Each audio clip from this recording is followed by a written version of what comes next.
Na-impeach na sa Kamara si Vice President Sara Duterte. Kabilang sa mga naging basihan ang umano'y pakikipagsabwatan para ipapatay si Pangulong Ferdinand R. Marcos Jr. at ang umano'y hindi maipaliwanag na yaman ng pangalawang Pangulo.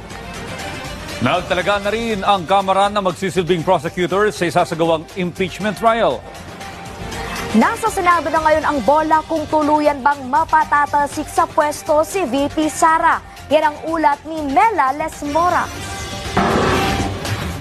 There is a motion to direct the Secretary General to immediately endorse to the Senate the impeachment complaint, having been filed by more than one-third of the membership of the House, or a total of 215 members. Is there any objection? The Chair hears none. The motion is approved. The Secretary General is so directed. The session is suspended.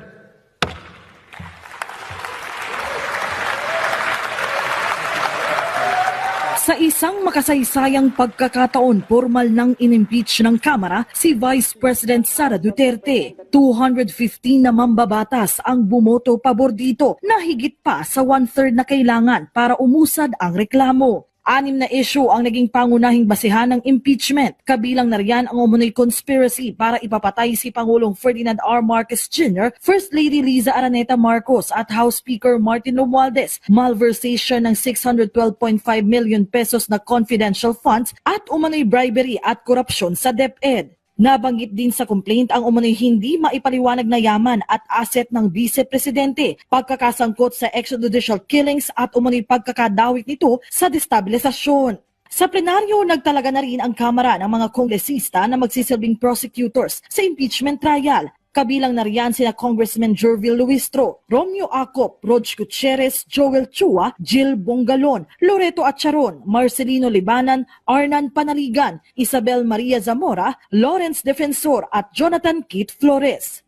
Bago ma-impeach ang Vice Presidente, isang prayer vigil na ang ikinasak kanina ng mga grupong nagtutulak na mapatalsik si Duterte. Ramdam na raw talaga nilang makakamit na nila ang kanilang inaasam. Nagsimula na yung ating reckoning dun sa mga Duterte. Nagsimula na yung reckoning dun sa kanilang abuses sa posisyon, yung kanilang abuses sa coffers na ating bansa. So malapit na ang due date ni Sara Duterte. You know, we can feel it. We can feel it. Our gut feel is telling us that we got it. We got it. We finally made it. You know, when the pieces of evidence are presented to the members of the Senator, it will be hard for them not to convict the Vice President. Kahit na-impeach na, hindi ibig sabihin ay maaalis na agad sa pwesto si VP Sara. Magsisilbing impeachment trial court ang Senado at dito'y mapagpapasyahan kung siya ay convicted o acquitted. Sa ngayon, inaabangan pa ang magiging usad ng reklamo sa Senado. Kung sa Kamara, one-third ng mga kongresista ang kinailangan para sa impeachment, sa Senado, two-thirds naman ng mga senador ang dapat sumuporta para tuluyan ng mapatalsik sa pwesto ang Vice Presidente.